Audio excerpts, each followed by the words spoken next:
What's going on YouTube? Kevin here with a video just to let you guys know what's happening. Of course, we all know that today is the day that Apple will release the iPhone 5. I'm just doing a quick recap of what happened on the event today. The event is actually still going. I'm actually just doing this while they're kind of going an overview over the iPhone 5's features.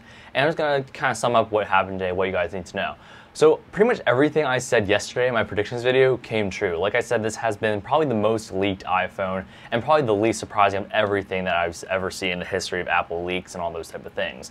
So it's not really surprising that a lot of the things I have to say now are exactly the same as what I said yesterday. Starting off, we have the basic. We have a 4-inch screen which has a 16:9 resolution, and that's better because first of all, you can add another row of apps, so you have 5 rows instead of 4, and also those feed style applications like Twitter or Facebook, you can get a lot more information in there, and also fits still in your hand very nicely because it's the same width of 640 pixels.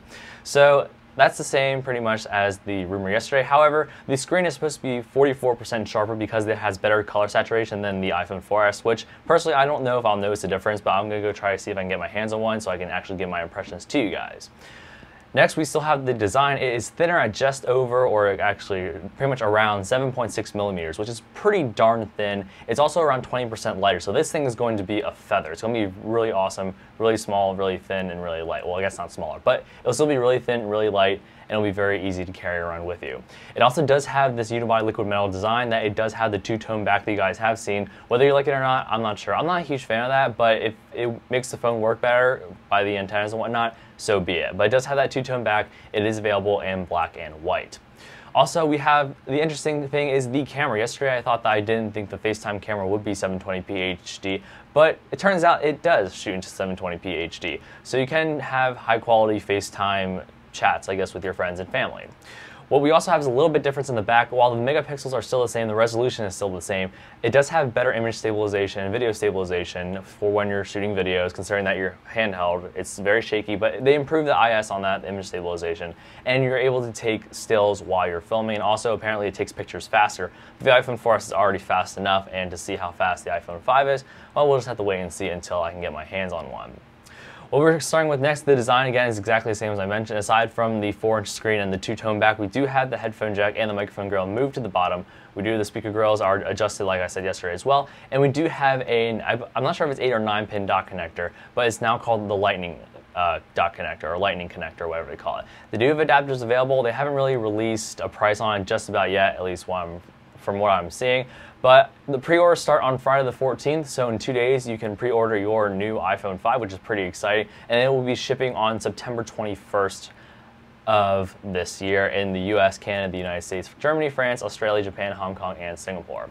And these are still, the pricing is pretty much the same. It's going to be $200 for a 16 gigabyte version, $300, and then $400 for the 16 and 64 gigabyte respectively. iPhone 4S is now going to be dropping to a price point of $99, so all this is pretty darn competitive in terms of the pricing. So that you guys should still be able to get some pretty fabulous phones. iPhone 4S is still a very, very strong smartphone. You can get that now for $99 on contract. Also, while I'm kind of babbling about this, the innards of the iPhone 5 are kind of the same more or less. The battery life is the only thing that's actually kind of surprising.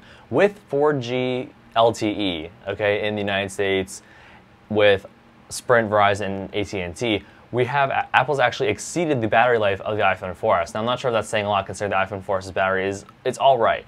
But considering that they have 4G LTE connections, up to 100 megabits per second connection, and you have a better battery life than the iPhone 4S, which runs on pseudo like 4G, then that's still pretty impressive, and I like it. And another thing, the A6 chip is also introduced with this new iPhone 5, and you can probably see a picture of it somewhere around. If not, I'll try to post it on this video. But A6 chip is twice as fast central processing and also graphics processing. So your games are going to be a lot smoother, apps are going to launch faster. Apple actually put a little chart saying that a lot of their iWork apps, for example, or iLife apps have been increased 1.7 to 2.1 times faster. So the A6 chip is really helping out with that performance and really helping out with all the graphics as well. It also helps with the camera stabilization, all that type of stuff. So the A6 chip is just a general faster speed demon to the A5 and the A5X. So this is just what's happening with the iPhone. I will be trying to cover everything else that happens today, especially with the iPods. That should be the kind of the star of the show, considering that the iPhone has been exactly like what the leaks have expected. But stay tuned for more on Apple's event on Wednesday, September 12th, and I'll see you guys in the next video.